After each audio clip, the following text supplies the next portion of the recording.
సందీప్ రెడ్డి వంగ సినిమాల్లో రొమాంటిక్ సన్నివేశాలు ఎంత గాఢంగా ఉంటాయో చెప్పాల్సిన పని లేదు. ముందుగా మన ఛానల్ని మొదటిసారిగా చూస్తున్నట్టయితే సబ్స్క్రైబ్ చేసుకోండి, అలాగే ఒక చిన్న లైక్ అయితే ఇవ్వండి. ఇక విషయానికి వస్తే తొలి సినిమా అర్జున్ రెడ్డితోనే తన ఎంత రొమాంటిక్ అన్నది పరిచయం చేశాడు. అటుపై యానిమల్ లోనూ ఆ విధానాన్ని యథావిధిగా కొనసాగించాడు. ఒకవైపు సీరియస్ గా కథ నడుపుతూనే మరోవైపు రొమాన్స్ కి అంతే ప్రాధాన్యత ఇచ్చాడు. ఇది సహజంగా హాలీవుడ్ సినిమా ఫార్మెట్ లో ఉంటుంది. టాలీవుడ్ బాలీవుడ్ లోను అదే ఫార్మాట్ ని అనుసరించి సక్సెస్ అయిన దర్శకుడు సందీప్ రెడ్డి వంగ తన 2 చిత్రాలకు సెన్సార్ ఏ సర్టిఫికేట్ ఇచ్చిన సంగతి తెలిసిందే. సందీప్ సినిమాలు సక్సెస్ అవ్వటానికి యూత్ లో అంత క్రేజ్ గా ఉండటానికి కారణం కూడా రొమాన్స్ అన్నది కీలక పాత్ర పోషిస్తుంది. అయితే ఈ విషయంలో క్రెడిట్ అంతా సందీప్ కి కట్టబెట్టాల్సిన అవసరం లేదు. తన విజన్ ని పర్ఫెక్ట్ గా ఎగ్జిక్యూట్ గా చేసింది ఆ పాత్రలో నటించిన నటులు మాత్రమే. వాళ్ళే గనక అంత గొప్పగా పర్ఫార్మెన్స్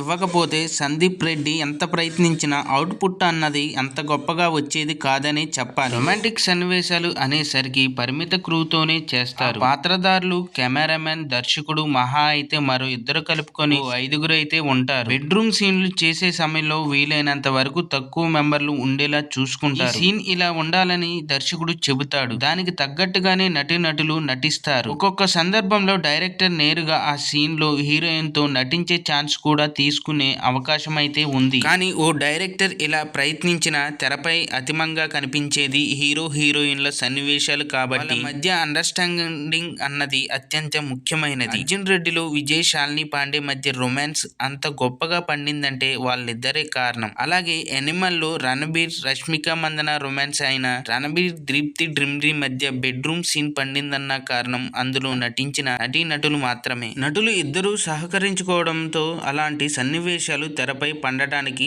చాలా బాగా ఛాన్స్ అయితే ఉంది. కోఆర్డినేషన్ అన్నది ఇక్కడ కీలక పాత్ర పోషిస్తుంది. ఒకరినొకరు అర్థం చేసుకుంటూ చేయాల్సిన సన్నివేశాలు ఇవి. ఆ రకంగా రణబీర్ తనకెంతో సౌకర్యవంతమైన వాతావరణం కల్పించినట్లు దీప్తి అభిప్రాయపడింది. అలాగే విజయ్ తో శాలిని పాండే సీన్స్ కూడా గొప్పగా పండాయంటే కారణం విజయ్ అని అప్పట్లో శాలిని కూడా ఓ ఇంటర్వ్యూలో రివీల్ చేసింది. చూశారు కదా ఫ్రెండ్స్, ఈ రోజు టాపిక్. ఈ వీడియో గనక మీకు నచ్చినట్లయితే లైక్ చేయండి, మీ ఫ్రెండ్స్ తో షేర్ చేసుకోండి, ఎలా ఉందో కామెంట్ పెట్టండి, అలాగే సబ్స్క్రైబ్ చేసుకోవడం మాత్రం మర్చిపోవద్దు ఫ్రెండ్స్.